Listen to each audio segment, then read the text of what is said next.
Hello. काय हवं आहे तुम्हाला तुमच्या आयुष्यात? सुख, शांतता, पैसा, चांगले रिलेशन्स, आनंद? मग हे सगळं द्यायला सुरुवात करा. जेव्हा आपण आपल्या आजूबाजूच्या प्रत्येक व्यक्तीबद्दल चांगला विचार करायला लागतो, जेव्हा आपण आपल्या आजूबाजूच्या प्रत्येक व्यक्तीविषयी चांगलं बोलायला सुरुवात करतो, जेव्हा आपण आपल्या आजूबाजूच्या प्रत्येक व्यक्तीविषयी चांगलं वागायला सुरुवात करतो, तेव्हा आपल्या आयुष्यामध्ये चांगलं यायला आपोआप सुरुवात होते. कारण चांगल्याची सुरुवात ही चांगलं देण्यापासून होते आणि वाईटाची सुरुवात ही वाईट देण्यापासूनच झालेली असते. जर आपल्या आयुष्यात काहीतरी चांगलं असेल तर कधी ना कधीतरी आपण कुठे ना कुठेतरी काहीतरी चांगलं दिलेलं होतं, म्हणून काहीतरी चांगलं आपल्या आयुष्यात आलेलं आहे. आणि जर काही चुकीचं आपल्या आयुष्यात झालेलं असेल तर ह्याचा अर्थ सरळ सरळ आहे की आपलं कधी ना कधीतरी कुठे ना कुठेतरी काही ना काहीतरी चुकलेलं होतं, म्हणून आयुष्यात ते दुःख आलेलं आहे. तर त्याच्यावरती जास्त विचार न करता किंवा रडत न बसता ते ॲक्सेप्ट करून इथून पुढे आपल्याला काय करायचं आहे असा विचार जर आपण करायला सुरुवात केला तर आपल्या आयुष्यातले प्रॉब्लेम्स आपण कमी करू शकतो. आणि भावनांच्या आहारी न जाता जर सरळ सरळ आपण विचार केला, जर आपण काय झालं हे असं झालं असं म्हणून आपण जोपर्यंत रडत बसलेलो आहोत तोपर्यंत तो प्रॉब्लेम सॉल्व्ह होत नाही. जे काही झालेलं आहे ते का झालं हे जेव्हा आपण शोधतो तेव्हा आपण त्या प्रॉब्लेमच्या मुळापर्यंत पोहोचतो. आणि जेव्हा आपण त्या प्रॉब्लेमच्या मुळापर्यंत पोहोचतो तेव्हा तो प्रॉब्लेम आपण आयुष्यातून आपल्या संपवून टाकू शकतो.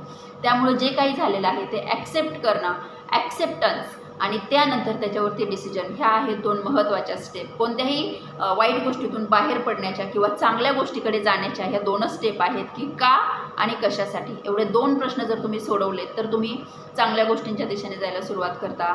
आणि दुसरी गोष्ट आहे की आपलं मन निर्मळ झालं पाहिजे. जितकं प्रेम आपण स्वतःवर करतो तितकंच प्रेम जर या जगावर आपण करायला सुरुवात केली तर आपण निश्चितपणे चांगल्या गोष्टीकडे जायला सुरुवात केलेली असते.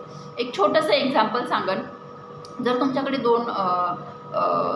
दोन 50-50च्या नोटा आहेत, तुम्हाला एक दुसऱ्या व्यक्तीला द्यायची आहे, तर तुम्ही असं करता का त्यातली जी काही मळकटलेली आणि जुनी झालेली खराब झालेली जी काही नोट आहे ती समोरच्या व्यक्तीला देताय आणि चांगली कोरी करकरीत स्वतःकडे ठेवताय?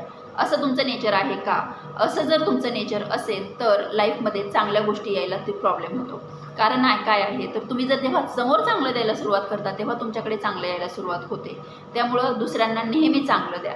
जर नेहमी दुसऱ्यांना आपण चांगलं दिलं तर आपल्याकडे चांगलं यायला सुरुवात होते. जेव्हा आपण चांगलं स्वतःकडे ठेवून घेतो आणि दुसऱ्यांना जे काही नको असणाऱ्या गोष्टी जेव्हा आपण द्यायला सुरुवात करतो तेव्हा आपल्याकडे सुद्धा नको असणाऱ्याच गोष्टी येतात. इथे जगात विनाकारण कोणीही दुःखी नाही आहे आणि इथे कोणीही सुखातही नाही आहे. त्यामुळे जर आपल्या आयुष्यात काही दुःख असेल, काही प्रॉब्लेम्स असतील, काही चिंता असेल, काही काळजी असेल तर त्याचा एकच आणि एकच अर्थ आहे की आपलं कधी ना कधीतरी कुठे ना कुठेतरी काही ना काहीतरी चुकलेलं होतं. आणि हे आपण ज्या स्टेपला ॲक्सेप्ट करतो त्या स्टेपला लाईफमध्ये चांगल्या गोष्टी घडायला सुरुवात होते.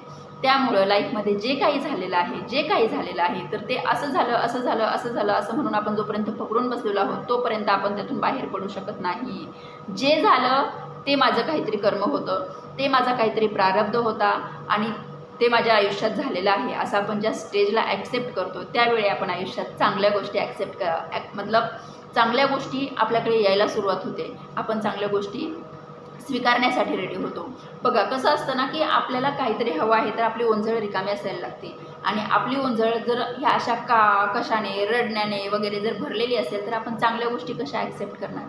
त्यामुळे चांगल्या गोष्टी ॲक्सेप्ट करण्यासाठी अगोदर वाईट गोष्टी तुम्हाला बाहेर काढाव्या लागतील. तुमचे जे काही निगेटिव्ह विचार आहेत, जर कोणाबद्दल वाईट कमेंट करत असाल, जर कोणाबद्दल विनाकारण चर्चा करत असाल, जर दुसऱ्यांच्या आयुष्यात जास्त लुडबुड करत असाल तर हे सगळं बंद करून जेव्हा आपण स्वतःवर कॉन्सन्ट्रेट करतो, जेव्हा आपण स्वतःच्या ग्रोथवरती कॉन्सन्ट्रेट करतो, जेव्हा आपण स्वतःच्या भविष्याचा विचार करून त्या दिशेने पावलं टाकतो, जेव्हा आपण स्वतःला वेळ देतो, जेव्हा आपण स्वतःवर प्रेम करतो तेव्हा आपलं आयुष्य सुंदर होतं. आणि जर आपल्याला इतरांच्या आयुष्यामध्ये जर काही संधी मिळत असेल, जर कोणाचं आयुष्य सुंदर करण्याची संधी मिळत असेल तर तिथे एक निष्पक्ष भावना ठेवून किंवा कोणताही स्वार्थ न ठेवता किंवा कोणताही अहंकार न बाळगता अगदी मनापासून आणि प्रामाणिकपणे जेव्हा डाऊन टू अर्थ होऊन आपण दुसऱ्यांसाठी काम करायला लागतो त्यावेळी आपलं आयुष्य सुंदर होतं. तुम्ही ते सॉन्ग ऐकलेलं असेल की यदि कर्म तेरे पावन है सभी, डूबेगी नहीं तेरे नाव कभी, औरों को फूल दिए जिसने उसके भी हाथ महकते हैं. त्यामुळं तुम्ही जे काही दिलेलं आहे ते तुमच्याकडे परत येणार आहे आणि फूल ना फुलाची पाकळी चांगलं तुमच्या आयुष्यात होणार आहे. जर चांगलं दिलेलं असेल तर चांगलं झाल्याशिवाय राहणार नाही. आणि इतरांचं चांगलं होताना बघून जर मनाला आनंद होत असेल तर तुमचं चांगलं झाल्याशिवाय राहणार नाही. तर तुमच्याकडे चांगलंच येणार आहे. जेव्हा इतरांचं चांगलं होताना बघून मनाला जळण होते, वाईट वाटतं, त्यावेळी चांगलं तुमच्याकडे येत नाही. तुमच्याकडे चांगलं त्या स्टेपला येतं जेव्हा तुम्ही चांगलं देता, लोकांबद्दल चांगलं विचार करता, लोकांचं चांगलं झालेलं पाहून तुम्हाला जेव्हा आनंद होतो, त्यावेळी आपल्याकडे चांगलं यायला सुरुवात होते. तर हे चांगलं काय आहे? हे आहे सुखाचं प्रतीक, हे आहे सुंदर आयुष्याचं प्रतीक. आपण इथे किती दिवसांसाठी आहोत? आपण इथे खूप कमी दिवसांसाठी आहोत, पण जो काही काळ आपण इथे आहोत तो काळ आपण कसं जगलो हे जास्त महत्त्वाचं आहे. आणि ते कोणालाही दाखवण्यासाठी असू नये, तर ते तुमच्या स्वतःसाठी असावं, तुमच्या स्वतःच्या ग्रोथसाठी असावं, तुमच्या भविष्यासाठी असावं, आणि आपलं जे काही फ्युचर आहे ते फ्युचर सिक्युअर करण्यासाठी असावं. जेव्हा आपण स्टँड होतो, जेव्हा आपण इंडिपेंडंट होतो, जेव्हा आपण जे काही आहे स्वतःवरती लक्ष देतो, त्यावेळी आपल्यावरती जे डिपेंड आहेत ते आपोआप सिक्युअर झालेले असतात. त्यामुळे तुम्ही फक्त स्वतःसाठी करत नाही आहात. जेव्हा तुम्ही स्वतःसाठी करता, जेव्हा तुम्ही स्वतःसाठी एक चांगली गोष्ट करता, तेव्हा आपोआप तुम्ही आजूबाजूच्या खूप साऱ्या लोकांसाठी चांगलं केलेलं असतं. ज्यांच्यासाठी तुम्ही करत आहात त्यांच्यासाठी झालेलं असतं, आणि जे तुमच्यावर डिपेंड आहेत त्यांच्यासाठी आपोआप झालेलं असतं.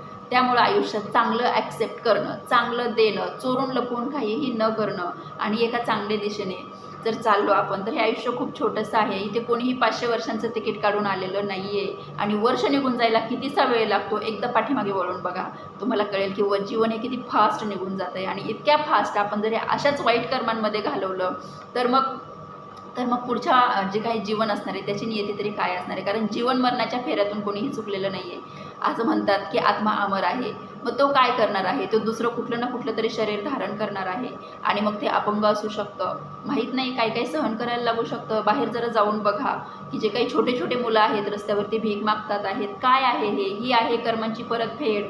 कारण हे जे काही अज्ञान आहे, हे अज्ञान आहे पाप, आणि हे जे पाप आपलं आहे, जे अज्ञानाच्या रूपाने आपल्याला समोर आलेलं आहे, तर ते जर आपल्याला चुकवायचं असेल तर आपली वागणूक शुद्ध करण्याशिवाय दुसरा कोणताही पर्याय नाही आहे. आपण खूप स्वतःला स्मार्ट समजतो, खूप हुशार समजतो. अरे मी ह्याला फसवलं, अरे एका क्षणात मी त्याला पागल बनवलं, अरे मी त्याला टोपी घातली. हे जे काही तुमचं नॉलेज आहे याचा जर स्वतःच्या चांगल्यासाठी वापर केला तर भविष्य सुंदर होऊ शकतं. आणि जे काही याला त्याला टोपी घातली असं आपण समजतोय, तर ह्या आपण स्वतःला टोप्या घालतोय, याच्यामध्ये काडी मात्रही शंका नाही आहे. आणि जेव्हा ह्या टोप्या पुढे जाऊन चुकवायची वेळ येते तेव्हा आपण दुसऱ्यांना दोष देत असतो. तर दुसऱ्यांना कोणत्याही बाबतीत कशाचाही दोष न देता आपले जे काही सगळे आपल्या आयुष्यातले प्रॉब्लेम्स आहेत, आपल्या आयुष्यातल्या चांगल्या गोष्टी आहेत, याची जबाबदारी जर आपण स्वतः उचलली तर आपलं आयुष्य निश्चितपणे सुंदर व्हायला मदत होते. त्यामुळे आपल्या आयुष्यातल्या प्रत्येक चांगल्या गोष्टीची आणि प्रत्येक वाईट गोष्टीची जबाबदारी स्वतः उचला. या जगामध्ये कोणीही विनाकारण दुःखी नाही आहे. जर तुम्ही चांगलं कर्म केलेलं असेल तर हे जग खूप सुंदर आहे. इथे चांगल्याच गोष्टी तुमच्याकडे येतात आणि तुम्हाला मिळतात, आणि तुमचं आयुष्य हे वरच्या दिशेने जायला सुरुवात होते. इथे प्रत्येक जीव स्वतंत्र आहे, प्रत्येकाचा स्वतःचा प्रारब्ध आहे, प्रत्येकजण स्वतःचा प्रारब्ध आणि आपल्यासोबतचे ऋणानुबंध घेऊन आपल्याशी जोडला गेलेला आहे. हे ज्या स्टेपला आपल्याला समजतं तेव्हा आपल्या इतरांकडनं ज्या काही अपेक्षा आहेत त्या संपून जातात. अपेक्षा संपून गेल्या की तो एक स्वतंत्र जीव आहे, त्याचा एक वेगळा प्रवास आहे हे आपल्याला समजतं. आणि ज्या स्टेपला आपल्याला हे समजतं तेव्हा आपल्याला हेही समजतं की माझाही प्रवास वेगळा आहे, मलाही माझ्या दिशेने वाटचाल करायची आहे, मलाही कुठेतरी पोहोचायचं आहे. माझाही हा जो काही जीव आहे, हा जीव या जीवन मरणाच्या चक्रातून बाहेर पडावा असं प्रत्येकाला वाटत असतं. त्यामुळं जर चांगलं द्यायला सुरुवात केली तर चांगलं मिळायला सुरुवात होते. त्यामुळं जे हवं आहे तेच द्या, आणि चोरून झाकून लपवून काहीही करू नका. कारण तुम्ही जे काही इथे चोरून लपवून करणार आहात हे सगळं नश्वर आहे, पण त्यावेळी झालेलं जे कर्म आहे तर ते कर्म नश्वर नाही आहे, त्याची परतफेड करण्याशिवाय पर्याय नाही आहे. त्यामुळे जर चांगलं कोणी करत असेल तर त्याला ॲप्रिसिएट करा, आणि जर कोणी चांगलं वागत असेल तर त्याला ॲप्रिसिएट करा, आणि स्वतःसुद्धा तसं करण्याचा प्रयत्न करा. तुमचे जे काही आजूबाजूचं वातावरण आहे हे तुमच्या पॉझिटिव्ह विचारांमुळं तुमचं जे काही सगळं आजूबाजूचं वातावरण आहे, जे तुमचे माणसं आहेत हे सगळ्यांमध्ये चांगल्या गोष्टी निर्माण झालेल्या असतात. जर तुम्हाला असे विचार ऐकायला आवडत असेल तर व्हिडिओला लाईक करा, चॅनलला सबस्क्राईब करा, आणि जे कोणी तुमचे आहेत, जवळचे आहेत, जे दुःखात आहेत, स्ट्रेसमध्ये आहेत सतत, तर त्यांना हे शेअरसुद्धा करा की जेणेकरून त्यांच्या काळजी, चिंता जे काही आहे ते सगळं मिटून जाईल. कारण हे त्यातलं काहीही परमनंट नाही आहे, आणि हे सगळं आपल्या अज्ञानाचं प्रतीक आहे. त्यामुळे ज्ञान प्रत्येकाकडे असणं खूप जास्त गरजेचं आहे. आणि हे जे काही अज्ञान आहे हे अज्ञान पाप आहे. आपल्याकडनं काही ना काहीतरी चुकलेलं होतं म्हणून आपल्याला ते ज्ञान नाही आहे, आणि ते ज्ञान मिळवण्याचा, चांगल्या दिशेने चालण्याचा प्रत्येकाला हक्क आहे. म्हणून स्वतःवरती काम करा, स्वतःला वेळ द्या, स्वतःच्या स्वप्नांना वेळ द्या आणि स्वतःला वरती घेऊन जा. थँक्यू.